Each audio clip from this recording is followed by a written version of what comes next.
வாய் பேசவே வாய்ப்பில்லையே. தனியா அவங்க ரூம்ல இருக்கும்போதோ இது கேட்டுக்கலாம். கரெக்ட்டுமா பண்ணிட்டு தான் இருக்கோம். நான் எப்படி உங்களுக்கு பிடிச்ச ஒரு பாடல் பாடுறேன். கண்ணால நீனது கண்ணை நேற்றோடு காணவில்லை, என் கண்களை பறித்து கொண்டு இன்னும் பேசவில்லை.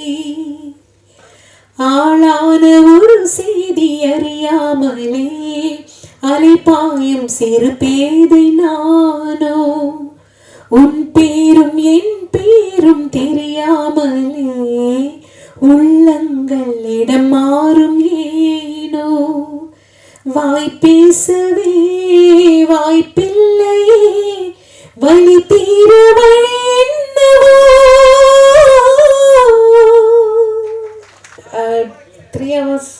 3 hours தான் பிளான் பண்ணியிருக்கோம். 28 வரைக்கும் 26 to 28 சாங்ஸ். அது எவ்வளோ நேரம் போகுது அப்படி.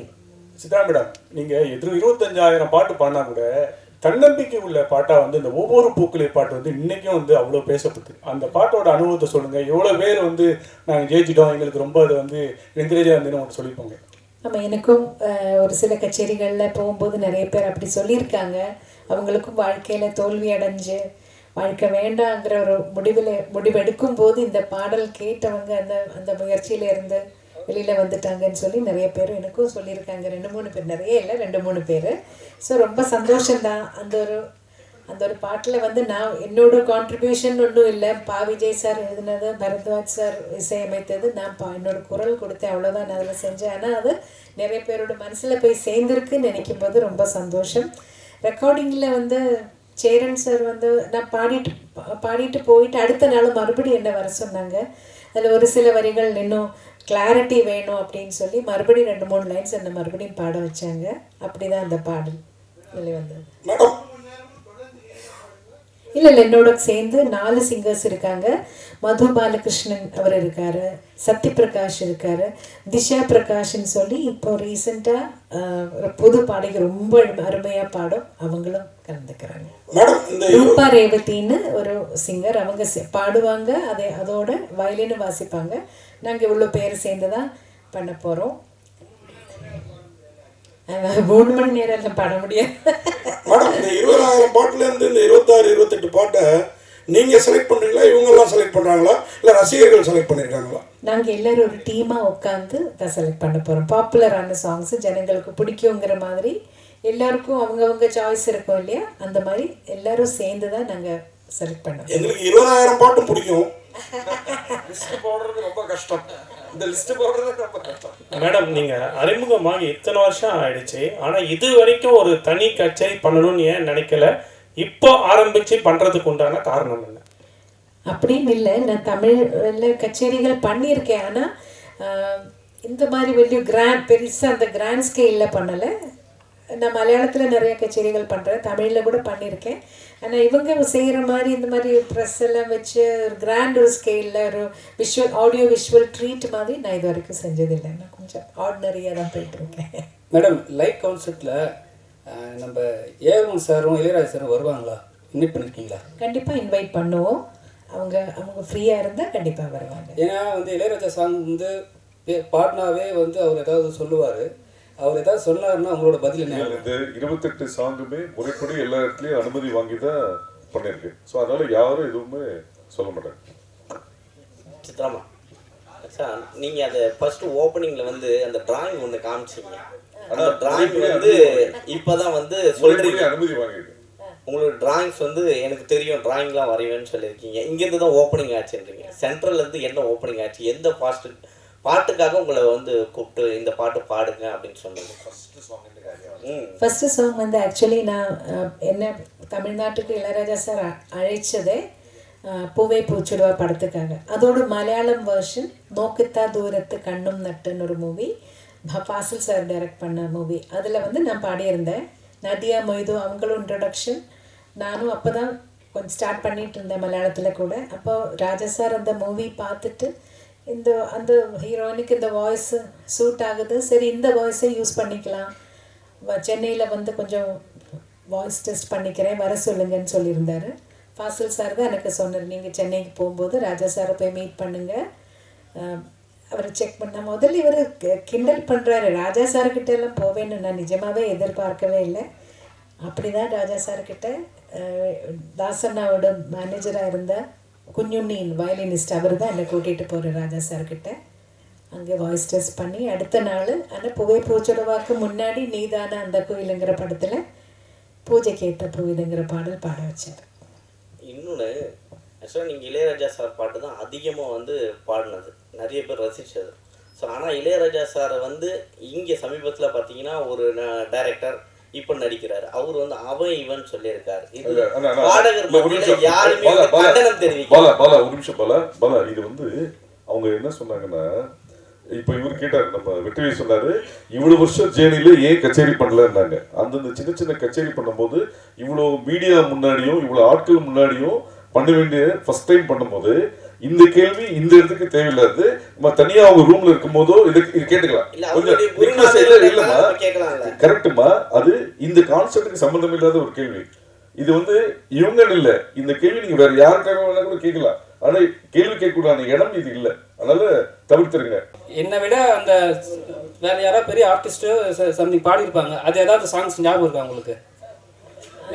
மிஸ் ஆன சாங்ஸ் இருக்கு, அதெல்லாம் என்ன பாட்டுன்னு எனக்கு தெரியாது. இப்போ ஒரு ராஜா சார் ரெக்கார்டிங் கூட சம்டைம்ஸ் இருக்கலாம், ஏஆர் ரஹ்மான் அவரோட ரெக்கார்டிங் கூட சம்டைம்ஸ் கூப்பிடும்போது நான் ஊரில் இல்லைன்னா அந்த சாங் நான் மிஸ் ஆகிடும். ஆனால் எந்த பாட்டுன்னு எனக்கு தெரியாது, இல்லை அது வேறு யாரோ பாடி அது வெளில வந்திருக்கும். அது என்ன அந்த மாதிரி நிறைய இடத்துல எனக்கு மிஸ் ஆகிருக்கு. ராஜா சாரோடதும் மிஸ் ஆகிருக்கு, ஏஆர் ரஹ்மான் அவரோடதும் மிஸ் ஆகிருக்கு. நிறைய மியூசிக் டைரக்டர்ஸ் கிட்ட நான் கொஞ்சம் ட்ராவல் பண்ணுற டைமில் வேறு ரெக்கார்டிங்ஸ் நிறைய மிஸ் ஆகிருக்கு. எனக்கு இந்த உருவத்தில் டான்ஸ் பண்ணால் எப்படி இருக்கும்? மேடம் வாழ்த்துக்கள். முதல்ல இந்த 28 சாங்கில் நீங்கள் பாடினது மட்டும்தானா இல்லை மற்ற சிங்கர்ஸ் பாடினது இருக்க போதா? நான் பாடின சாங்ஸ் தான் இருக்கும்னு நினைக்கிறேன். நாங்கள் கேட்டு வளர்ந்ததெல்லாம் எஸ்பிபி சித்ரா, மனோஜ் சித்ரா இப்படி கேட்டு தான் நாங்கள் வானொலியில் வளர்ந்துருக்கோம். இப்போ எஸ்பிபி சார் பாடின சாங்ஸும் மனோ பாடின சாங்ஸ் இதில் இருக்குமா? அதெல்லாம் யார் இருக்கும் கண்டிப்பாக. ரெண்டு மேல் சிங்கர்ஸ் இருக்காங்கல்ல, அவங்க மாற்றி மாற்றி பாடுவாங்க. மேடம் உங்களை சின்ன குயில் சித்ரா தான் கூப்பிடுவாங்க. நீங்கள் 47 வருஷமாக பாடுறீங்க, 25,000 பாட்டு, 6 நேஷனல் அவார்டு. இப்போ பெரிய குயிலாக இருப்பீங்க. இன்னைக்கு சைஸில் தான் பெரிய இல்லை ஆதரவு இல்லை. இப்போ உள்ள பாடகைகளை சின்ன குயில்னு ஒரு உங்களுக்கு பிடிச்ச பாடகைகள் யார் சொல்லுவீங்க? ஒரு 2 மணி நேரம் சொல்லுங்கள். ஐயோ நிறைய இப்போ அதர் சிங்கர்ஸ் நிறைய பேர் நல்ல டேலண்டடாக இருக்கிற நிறைய சிங்கர்ஸ் இருக்காங்க. அஃப்கோர்ஸ் ஸ்ரேயா கோஷல், ஸ்வேதா, சின்மயி, சொல்லிட்டே போல நிறைய இருக்காங்க. ரொம்ப டேலண்டடாக இருக்கிற நிறைய சிங்கர்ஸ் இருக்காங்க. ஒவ்வொரு பாடல் கேட்கும்போது அந்த சிங்கர்கிட்ட நம்மளுக்கு ஒரு ஐயோ ரொம்ப அழகாக பாடுறாங்களே அப்படின்னு தோணும். 1-2 பேர் எடுத்து சொல்கிறது கஷ்டம்தான், ஆனால் இவங்க எல்லாம் எனக்கு பிடிச்ச சிங்கர்ஸ். சித்ரமா, உங்கள் சாங்லேயே வந்து பார்த்தீங்கன்னா எஸ்பிபி சாருக்கு இளையராஜா சார் ஒரு சாங் போட்டிருக்காரு, அவர் பாடின இன்னும் நினைவு ஊட்டுற மாதிரி. அதே போல் சின்ன குயில் பாடும் அப்படின்னு சொல்லி உங்களை ஓப்பனிங் பண்ணுறாங்க. அந்த பாட்டு உங்களுக்காக எழுதுனதா? நீங்கள் கேட்டிங்களா? இல்லை வைரமுத்து சார் தானே எழுதினாரு, அந்த படத்துக்காக எழுதியிருப்பாங்க. அந்த பாட்டு தான் முதல்ல வெளியில் வந்தது, அதனால தான் என்ன சின்ன குயில்னு கூப்பிடுறாங்கன்னு நினைக்கிறேன் நான்.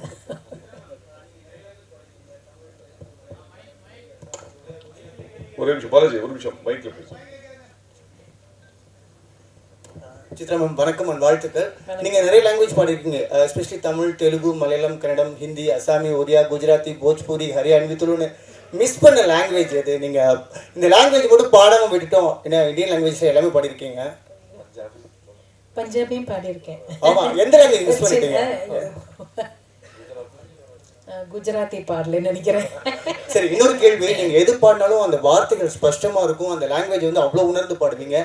என்ன லாங்குவேஜில் எழுதி பாடுவீங்க ஜென்ரலாக? நான் இப்போ எனக்கு தமிழ் எழுத படிக்க தெரியும், தெலுங்கு நான் எழுதி படிப்பேன், ஹிந்தியும் நான் வரும்போதே எங்களுக்கு கேரளாவில் ரொம்ப மஸ்ட்டாக ஹிந்தி கற்றுக்கணும் எல்லோரும், அதனால் ஹிந்தி எழுத படிக்க தெரியும். பேச தான் வராது, என்னென்னு அந்த பழக்கம் இல்லாதனால என்னோட புக்கில் நான் எழுதிக்கும் போது நான் மலையாளத்தில் தான் எழுதுறேன்னு எனக்கு இன்னும் மோர் ஈஸியர். அதனால ஒரு ஃபைனல் கொஸ்டின், நீங்கள் பாட ஆரம்பிக்கும் போது நான் ஃபுல் ஆர்கெஸ்ட்ராவோட எல்லா ரித்தம் செக்ஷன் எல்லாமே சேர்ந்து வாசிப்பாங்க. மேல் சிங்கர் ஃபீமேல் சிங்கர் வந்து போட்டி போட்டு பாடுவாங்க, இவங்க ஒரு சங்கதி போட்டு அவங்க ஒரு சங்கதி போட்டு அப்படியே அந்த பாட்டு அவ்வளோ அழகாக வரும். பட் இப்போ நீங்கள் வந்து ஒரு பஞ்சிங் சிஸ்டமில் நீங்கள் தனியாக பாடுறீங்க, வயலின் தனியாக எடுக்கிறாங்க, கிட்டார் தனியாக எடுக்கிறாங்க, ஃபுல் ஆர்கெஸ்ட்ரிஸ் தனியாக எடுக்கிறாங்க. அந்த ஃபீல் மிஸ் ஆகுதுன்னு நினைக்கிறீங்களா? அப்போ பாடும்போது இருந்த அந்த ஒரு உயிர் கண்டிப்பாக அந்த ஃபீல் மிஸ் ஆகுதுன்னு தான் சொல்லுவேன் நான். அது வந்து அப்போல்லாம் ஒரு குடும்பமாக எல்லாரும் மியூசிஷியன்ஸ் எல்லாரும் என்னை விட ரொம்ப ரொம்ப சீனியர் மியூசிஷியன்ஸ் எல்லாம் இருந்து அவங்களோட அட்வைஸும் எனக்கு கிடச்சிட்டு இருந்தது. நான் சின்ன பொண்ணாக பாட ஸ்டார்ட் பண்ணும்போது பெரிய பெரிய வீணா பிளேயர்ஸ், அந்த மாதிரி ரிதம் வாசிக்கிறவங்க, சீனா குட்டி சார், அந்த மாதிரி இவங்க எல்லாம் பெரிய சீனியர்ஸ் இருந்தாங்க. இவங்க எல்லாம் வந்து அட்வைஸ் பண்ணுவாங்க அந்த டைமில் எல்லாம் ஏதாவது. அப்போ எனக்கு ஒரு கிளாஸ் அங்கேயே கிடச்சிட்டு இருந்தது. முதல்ல லைவ் ரெக்கார்டிங் நடந்துட்டு இருக்கும்போது ஒரு குடும்பமாக இருந்து எல்லோரும் இப்போ பிரிஞ்சு போன மாதிரி, இப்போ யார் யார் இருக்காங்க, யார் யார் உயிரோடு இருக்காங்கன்னு கூட தெரியாத மாதிரி ஆகிப்போச்சு. இப்போ அதில் ஒரு பெரிய ஒரு சங்கடம் எனக்கு உண்டு. ஏன்னா எல்லோரும் அந்த ஒரு குடும்பமாக இருந்த அந்த ஒரு யூனிட்டி போயிடுச்சுன்னு நினைக்கிறேன். இப்போ எல்லோரும் தனித்தனியாக ஒரு இடத்துல ரெக்கார்ட் பண்ணுறாங்க. கூட யார் மேல் சிங்கர்னு கேட்டால் கூட சம்டைம்ஸ் டிசைட் பண்ணலை, இனிமே தான் டிசைட் பண்ணணும்னு கூட சொல்லுவாங்க. ஸோ எல்லாமே எப்படி ஒரு தனிமையிலே ஆகிப்போச்சு. ஃபைனலாக ஜானகி அம்மா பற்றி ஒரு வார்த்தை சொல்லுங்கள். சேர்ந்து நிறைய பாடல் பாடிருப்பீங்க, ஃபீமேல் டுவைட்லாம். ஜானகி அம்மாவோட நிறைய சேர்ந்து பாடலை 2-3 சாங், மேபி ஒரு 5-6 சாங்ஸ் அம்மாவோட சேர்ந்து பாடியிருப்பேன். ஆனால் என்னோட வாழ்க்கையில் என்னோட கரியரில் அவங்களோட இன்ஃப்ளூயன்ஸ் ரொம்ப இருக்குது. நான் பிறந்ததுல இருந்து கேட்டு வளர்ந்தது சுஷீலம்மா, ஜானகி அம்மா, வாணி அம்மா, ஜமுனா ராணி அம்மா, ஜிக்கி அம்மா, அவங்களோட பாடல்கள் கேட்டு தான் வளர்ந்தேன். ஆனால் ஜானகி அம்மா கிட்ட இன்னும் ஒரு ஸ்பெஷல் அட்டாச்மெண்ட், அம்மாவோட நேச்சர் அப்படின்னு நினைக்கிறேன். ரொம்ப நம்மளே ஒரு அம்மா மாதிரி எப்பவும் அணைச்சிப்பாங்க.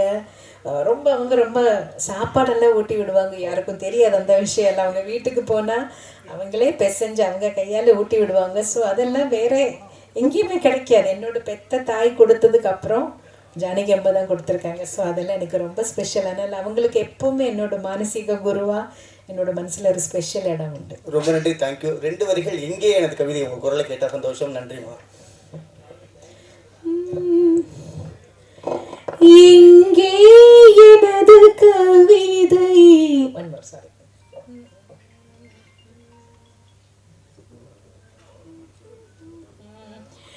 எங்கே எனது கவிதை, கனவிலே எழுதி மடித்த கவிதை, எங்கே எனது கவிதை, கனவிலே எழுதி மடித்த கவிதை, விழியில் கரைந்து விட்டதோ அம்மம்மா, விடியில் அழித்து விட்டதோ, கவிதை தேடித்தாருங்கள், இல்லை என் கனவை மீட்டு தாருங்கள், எங்கே எனது கவிதை, கனவிலே எழுதி மடித்த கவிதை. சித்ரா மேடம், உங்கள் வாய்ஸ் மாத்திரம் அழகு இல்லை, நீங்களே அழகாக இருக்கீங்க. ஏதாவது டிவி சீரியலில் தமிழ், மலையாள, தெலுங்குல நடிக்க கூப்பிட்டுருக்காங்களா? அப்புறம் ஏன் இவ்வளோ நாள் மியூசிக் டைரக்டர் ஆகலை? மியூசிக் டைரக்ஷன் இல்லை, அதுக்கு ஒரு தனி திறமை வேணும். ஒரு சிச்சுவேஷன் சொல்லி அதுக்கு தகுந்த மாதிரி ஆப்டாக ஒரு மியூசிக் க்ரியேட் பண்ணுறதுக்கு ஒரு தனிமை, என்ன அதுக்கு ஒரு டேலண்ட் வேணும். அந்த அளவுக்கு டேலண்ட் எனக்கு இல்லைன்னு நினைக்கிறேன். நான் ட்ரை பண்ணியிருக்கேன். சின்னதாக ஒரு ஸ்லோகம் கொடுத்தா ஒரு ராகம் பேஸ் பண்ணி எல்லாம் சும்மா பாடலாம், அது எனக்கு பிரச்சனை இல்லை. பட் ஒரு சிச்சுவேஷனுக்கு மியூசிக் க்ரியேட் பண்ணுற மாதிரி அந்த அளவுக்கு எனக்கு தெரியாது ஒன்றும். அது ஒன்று. இன்னொரு விஷயம் என்ன கேட்டீங்க? நடிப்புக்கு கேட்டாங்க, ஒரு 2 படத்துக்கு மதர் கேரக்டருக்கு வர முடியுமான்னு. எனக்கு ஆனால் அந்த ஒரு ஆக்டிங் ஃபீல்டு எனக்கு அவ்வளோ ஒரு கம்ஃபர்டபுளாக இல்லை. இதே போதும், இது இப்படி இருந்தால் போதும்னு நினைக்கிறேன். தேங்க்யூ.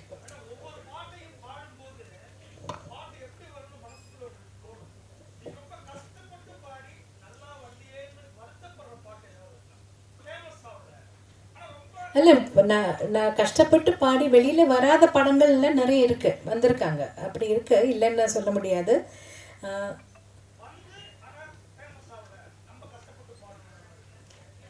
அந்த மாதிரி நினச்ச அளவுக்கு ஒரு வெற்றிகரமாக போகாத படங்கள் இருக்குது. எதுன்னு இப்போ நீங்கள் கேட்டால் டக்குன்னு எனக்கு சொல்ல முடியலை. பட் இருக்குது அந்த மாதிரி. நல்லா வரணும்னு நினச்சிக்கிட்டது எங்கேயுமே எட்டாமல் போன சாங்ஸ் கூட வந்திருக்கு நிறையா.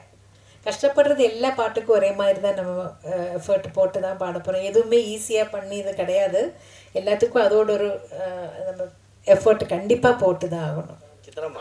சித்ராமா ஆக்சுவலாக உங்கள் கூட வந்து சொல்லுங்க சார்.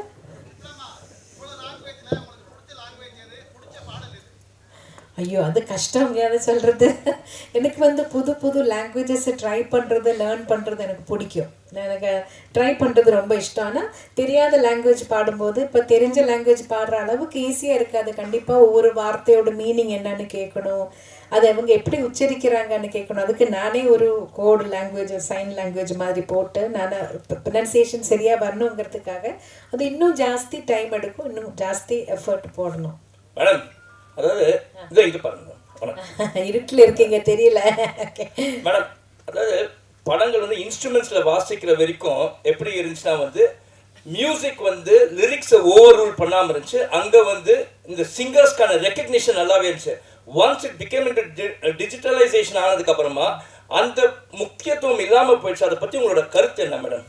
இல்லை, பழைய காலத்தில் எல்லாமே லைவ் இன்ஸ்ட்ருமெண்ட்ஸ் யூஸ் பண்ணிட்டு இருக்கிறப்போ எல்லாமே நல்லா கிளியராக இருந்தது. இப்போ எலக்ட்ரானிக்ஸு கொஞ்சம் அதிகமாக வரும்போது தான் அப்படி வார்த்தை பளிச்சுன்னு தெரியாமல் கொஞ்சம் அப்படி போகிறது. அதனால தான் நினைக்கிறேன். இல்லை அதுதான் மேடம், அது வந்து ஒரு பாதிப்பாக இருக்காதா, அது எதனா வழிமுறை இருக்காதா பண்ணுறதுக்கு? நீங்கள் அதை தான் நான் கேட்குறேன் உங்ககிட்ட ஆஸ் அ சிங்கர். ஏன்னா யூஆர் அன் எக்ஸ்பீரியன்ஸ் இல்லை, வெட்டர். எல்லா தடவையும் நாங்கள் சொல்லுவோம் மெயினாக வாய்ஸ் மெயின் வச்சுட்டு பேக்ரவுண்ட் ஸ்கோர் கொஞ்சம் பேக்ரவுண்டில் இருக்கிற மாதிரி வைக்க சொல்லுவோம். ஆனால் ஒவ்வொரு மியூசிக் டைரக்டருக்கு அவரோட காதில் அது எப்படி எல்லாமே மிக்சிங் பண்ணுறவங்களோட இயர்ஸை பொறுத்த வரைக்கும் இருக்கும். அவங்களுக்கு அது எப்படி கேட்குதோ எப்படி வேணும்னு நினைக்கிறாங்களோ அப்படி தான் மிக்ஸ் வெளியில் வரும். நம்ம பாடி முடிச்சு போயாச்சுன்னா மிக்சிங்கில் எல்லாம் நாங்கள் போய் உட்காரதில்லை, எங்களுக்கு தெரியாது. பாட்டு வெளியில் வரும்போது தான் இது இப்படி வந்திருக்குன்னு புரியும். தேங்க்யூ.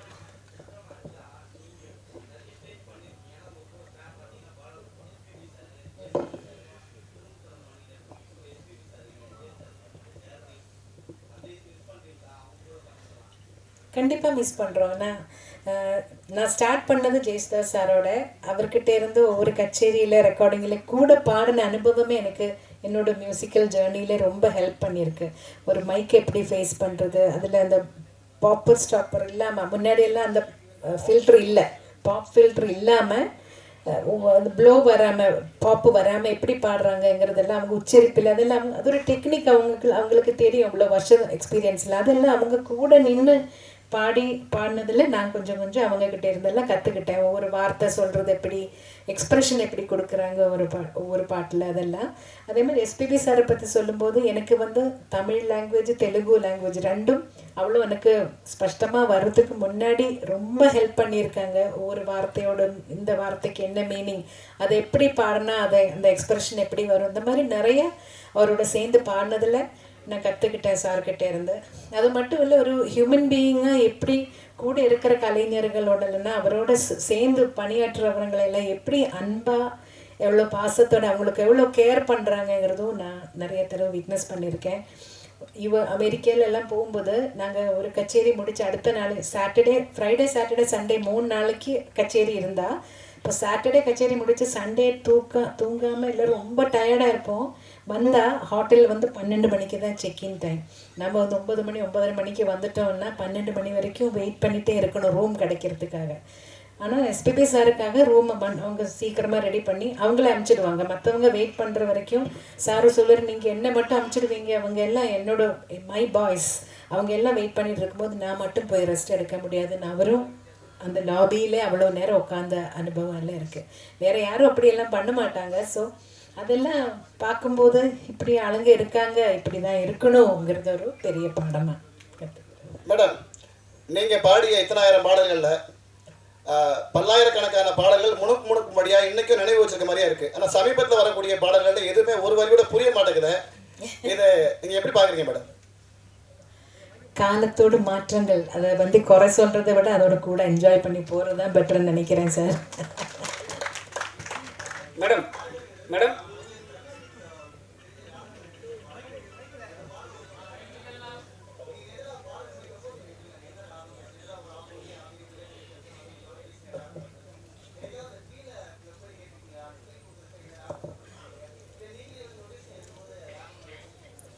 ஓரளவுக்கு பாட்டு கேட்கும்போது என்ன பேஸ் பண்ணியிருப்பாங்கன்னு தெரியும். ஆனால் பியூர் கர்நாடிக் மியூசிக்கிலே ஒரு ராகத்தை மட்டும் பேஸ் பண்ணி வர்ற சாங்ஸ் அந்த மாதிரி மியூசிக்கல் ஃபிலிம்ஸில் மட்டும்தான் மோஸ்ட்லி அப்படி இருக்கும். இருக்கு ஆனால் அது அதுலேயே பியூர் ராகத்துலேயே இருக்கணும்னு ஒன்றும் கட்டாயம் இல்லை. அது ஃபீலுக்காக ஒரு நோட் மாற்றி கூட பாடினாலும் அதை என்ஜாய் பண்ணுவாங்க. அது ஒரு ஸ்பெஷல் ஒரு ட்ரீட்டாக இருக்கும் சம்டைம்ஸ். ஸோ ராகம் என்ன இருக்குன்னு ஓரளவுக்கு கேட்கும்போது ஓரளவுக்கு தெரியும். ஏதாவது தெரியாத ராகமாக இருந்தால் சாரே சொல்லுவார், இது இந்த மாதிரி ராகத்தில் பண்ணியிருக்கேன், இது நோட்ஸ் எப்படி வரும்னு அவர் முதல்ல சொல்லுவார். மேடம் இப்போ நீங்கள்லாம் வந்து கஷ்டப்பட்டு பாடி ஜெயிச்சு வந்திருக்கீங்க. இப்போ வர ஆர்டிஸ்டெல்லாம் வந்து அவங்களே தன்னிச்சையாக பாடி பெரிய லெவலில் பேசப்படுது. அதை நீங்கள் எப்படி பார்க்குறீங்க? ஏன்னா ஸ்பெசிஃபிக்காக தனுஷ் சார், சிம்பு சார்லாம் பாடினாவே மில்லியன் வியூஸ் போகுது. நீங்கள் அதெல்லாம் எப்படி பார்க்குறீங்க? ஏன்னா கஷ்டப்பட்டு வந்துடுவீங்க, அதுக்காக கேட்குறேன். இல்லை, ஒரு படத்தில் அவங்க எல்லாரும் கஷ்டப்பட்டு தான் பாடுறாங்க. அவங்கவுங்க படத்தில் அவங்களே பாடணும்னு அவங்க ஆசைப்படும் போது அவங்க பாடட்டுமே. அதில் இப்போ என்ன, நம்மளுக்கு ஒன்றும் இல்லை. எனக்கு வர வேண்டிய பாடல்கள் வருது, நான் சந்தோஷமாக எனக்கு என்னால் என்ன முடியுமோ அதை பாடி கொடுத்துட்டு போயிட்டே இருப்பேன். மேடம், இங்கே திரைப்பாடல்களை தாண்டி நிறைய கர்நாடிக் பாடல்களும் நிறையா சிங்கர்ஸ் பாடுறாங்க. நீங்கள் அது மாதிரி மேடை கச்சேரிகள்லாம் பண்ணியிருக்கீங்களா? நான் 2 கச்சேரி தான் பண்ணியிருக்கேன்.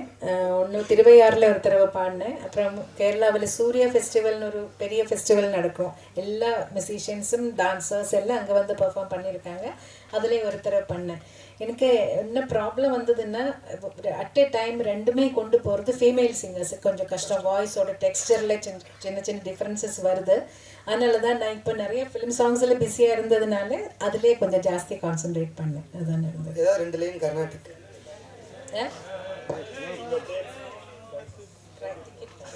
Nice and dense. Ticket rates. Tickets are available on insider.in and Book My Show. Starting rate வந்து 499, பின்ன 799. It's 500லேருந்து 4000 rupees வரை எல்லா ரேஞ்சிலையும் டிக்கெட் இருக்கு.